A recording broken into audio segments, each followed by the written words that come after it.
Welcome to Umesh Chandra police academy. Myself I'm Shravan Kumar Pannala అండి, economics faculty.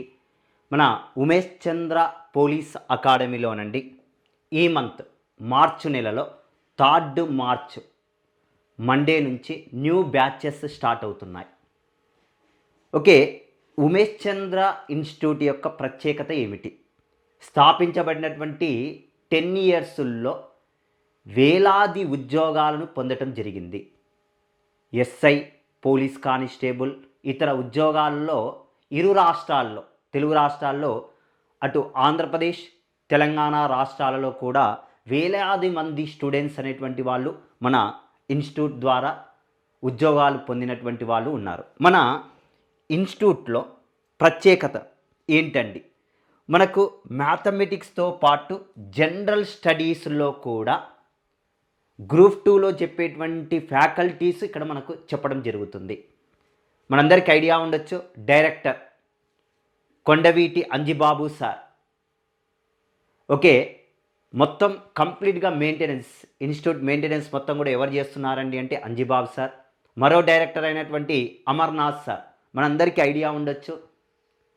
Civil service నుంచి SI constable వరకు కూడా టోటల్గా టీచ్ చేయగలిగేటువంటి కెపాసిటీ ఉన్నటువంటి అమర్నాథ్ సార్ అండి. ఇతడికి సపోర్టింగ్గా మోహన్ లాల్ సార్. మనకు మ్యాథమెటిక్స్, రీజనింగ్లో 2 ఫ్యాకల్టీస్ టీచ్ చేయడానికి రెడీగా ఉన్నారు.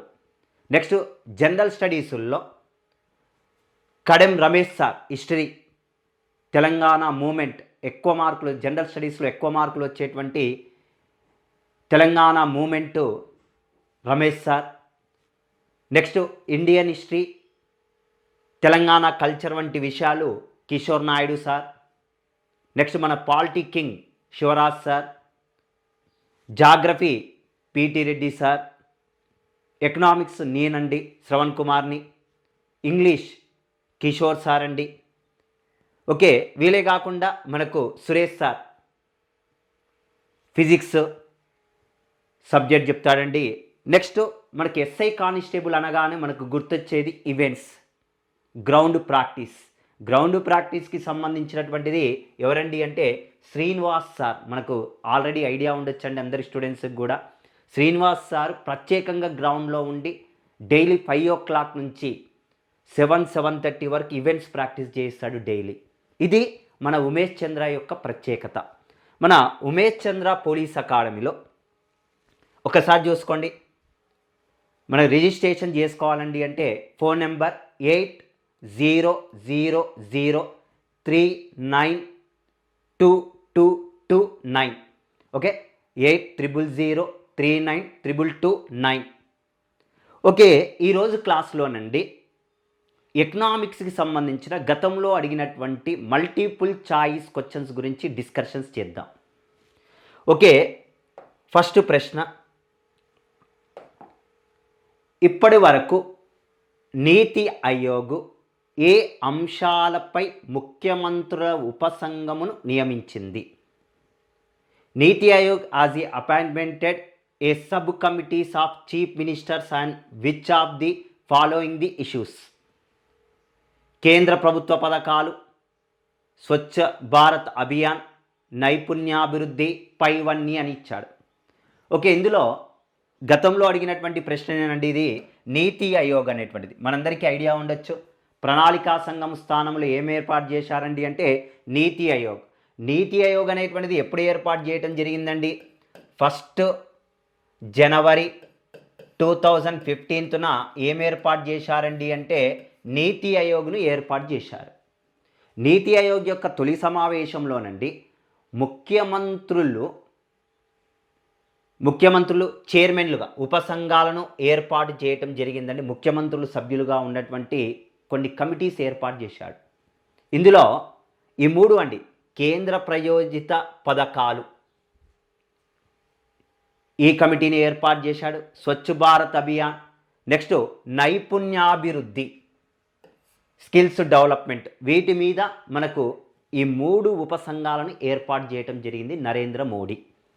కేంద్ర ప్రయోజిత పథకాలు, కేంద్ర ప్రభుత్వ పథకాల మీద అధ్యయనము చెయ్యమని అప్పటి మధ్యప్రదేశ్ ముఖ్యమంత్రి అయినటువంటి శివరాజ్ సింగ్ చౌహాన్ ఇప్పుడు కేంద్ర వ్యవసాయ శాఖ మంత్రిగా ఉన్నాడు, అతన్ని నియమించడం జరిగింది. స్వచ్ఛ భారత్ అభియాన్ ఆంధ్రప్రదేశ్ ముఖ్యమంత్రి అయినటువంటి నారా చంద్రబాబు నాయుడును నియమించడం జరిగింది. నైపుణ్యాభివృద్ధికి సంబంధించి బాదల్ను నియమించడం జరిగిందండి నైపుణ్యాభివృద్ధికి.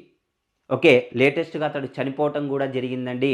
వీళ్ళ ముగ్గురిని నైపుణ్యాభివృద్ధికి సంబంధించిన స్కిల్స్ డెవలప్మెంట్ ప్రకాష్ సింగ్ బాదల్ అనేటువంటి పర్సన్ని నియమించడం జరిగింది. వీళ్ళ ముగ్గురిని కూడా నియమించారు.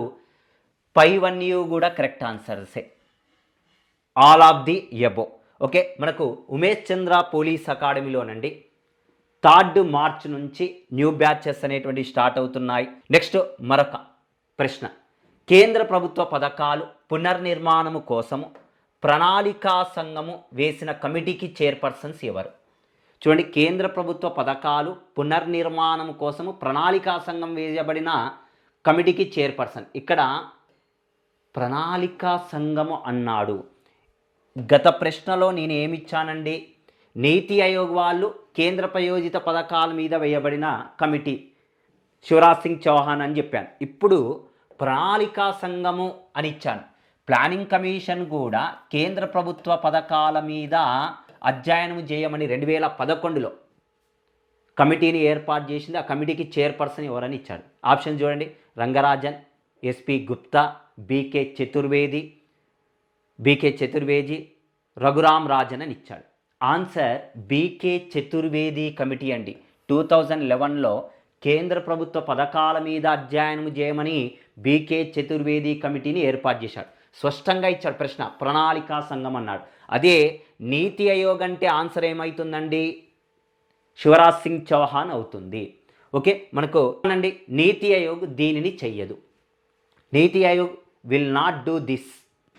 అభివృద్ధి ప్రక్రియలో సమాన భాగస్వామ్యాలుగా రాష్ట్రాలను మరింత సాధికారిత పాత్ర, ప్రభుత్వములోని అన్ని స్థాయిల్లో వ్యూహాత్మక నైపుణ్యాన్ని అలాగే విషయ పరిజ్ఞానాన్ని అందించే మేధో బృందం పాత్ర, అవసరమున్న రాష్ట్రాలకు వనరులను కేటాయించుట.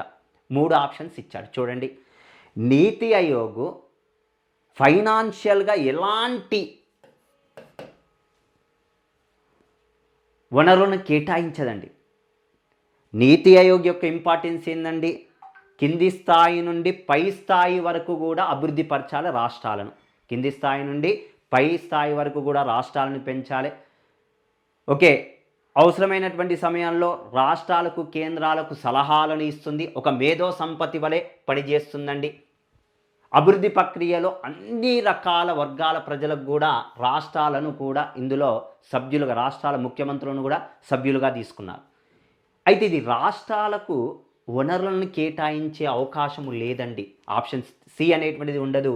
ఏబి మాత్రమే కరెక్ట్ అండి. ఏబి అనేటువంటిది మాత్రమే కరెక్ట్గా చెప్పవచ్చు. నెక్స్ట్ మరొక ప్రశ్న, ఈ క్రింది వాణిలో ఏది వ్యవసాయ పునర్కార్యాచరణ ప్రణాళికలో అంశము కాదు? ఓకే, ఇది వ్యవసాయ రంగానికి సంబంధించింది. ఇది కూడా మనకు గతంలో అడిగాడు. Which of the following is not component of agriculture renewal action plan? వ్యవసాయము మరియు అనుబంధ రంగాలలో పెట్టుబడుల ఏర్పాటుకు ప్రోత్సాహం ఇవ్వటము, భూసారాన్ని పెంపొందించడము, నీటి సరఫరా డిమాండ్ నిర్వహణకు ప్రోత్సహించడము, రుణ మరియు బీమా సౌకర్యాలను కల్పించడం. చూడండి, మనకు వ్యవసాయ పునర్కార్యాచరణ ప్రణాళిక అనేటువంటిది రిపోర్ట్ ఎవరు ఇవ్వటం జరిగిందండి అంటే ఎంఎస్ స్వామినాథన్.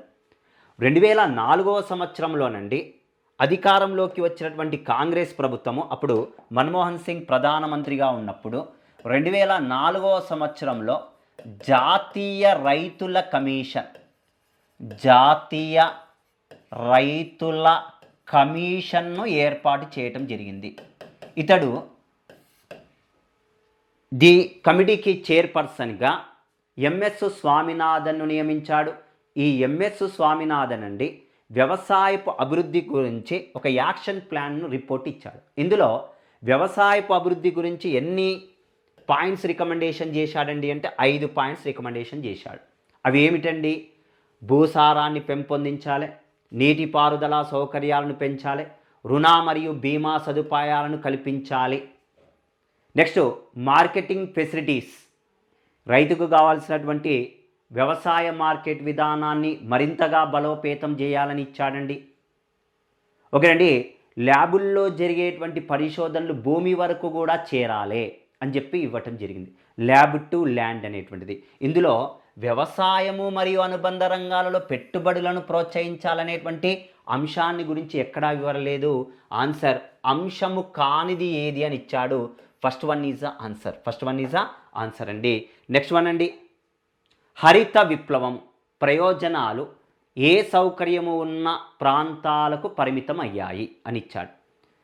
అధిక దిగుబడి రకాల వంగడాలు గల సౌకర్యాలు, నీటి సౌకర్యాలు, రసాయనిక ఎరువుల లభ్యతా సౌకర్యాలు, పంటల మార్పిడి సౌకర్యాలు అనేటువంటివి ఇచ్చారు. అధిక దిగుబడి రకాల గల వంగడాలు, high yielding variety programme, okay, irrigation, chemical fertilizers, crop rotation facilities అని ఇచ్చాడు. చూడండి, గ్రీన్ రెవల్యూషన్ ఏ ప్రాంతాలకు, హరిత విప్లవము అనేటువంటిది సక్సెస్ఫుల్ కావాలి అంటే నీటిపారుదల ఉన్నటువంటి రాష్ట్రాలలోనే హరిత విప్లవం సక్సెస్ఫుల్ అయింది.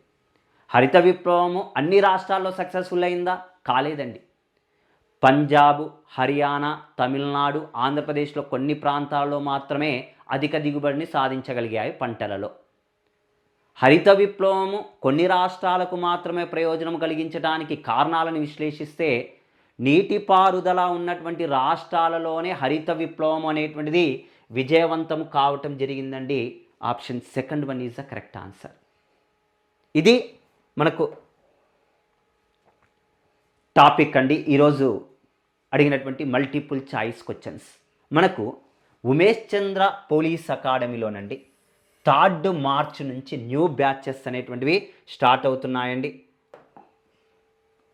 రిజిస్టర్ చేసుకోవాల్సినటువంటి నెంబర్ అండి, ఎంక్వైరీ నెంబర్ 8000039229 అండి. మనకు ఆల్రెడీ ఇంతకుముందే చెప్పానండి, మ్యాథమెటిక్స్ రీజనింగ్తో పాటు జనరల్ స్టడీస్లో గ్రూప్ 2 గ్రూప్ 1లో బోధించేటువంటి ఫ్యాకల్టీస్ మన ఇన్స్టిట్యూట్లో ఉన్నారు. దీంతోపాటు ఈవెంట్స్ మన శ్రీనివాస్ సార్ కూడా ఉన్నారు. బెస్ట్ ఆపర్చునిటీగా జాబ్ పొందే లక్ష్యముతోటి మనకు ఉమేష్ చంద్ర పోలీస్ అకాడమీలో ఒక్క కోర్సు తీసుకుంటే మనకు ఎస్ఐ, కానిస్టేబుల్, ఆర్ఆర్బి, ఎస్ఎస్సి వివిధ పోటీ పరీక్షలకు యూస్ఫుల్ అయ్యే విధంగా మనకు పోటీ పరీక్షలకు కాంపిటీషన్ ఏ రకంగా ఉంటుంది ఏంటి అనేది మొత్తం కూడా మనకు చెప్పడం జరుగుతుంది. ఓకేనండి, ఇక్కడితోటి ఈ క్లాస్ ముగిస్తున్నానండి.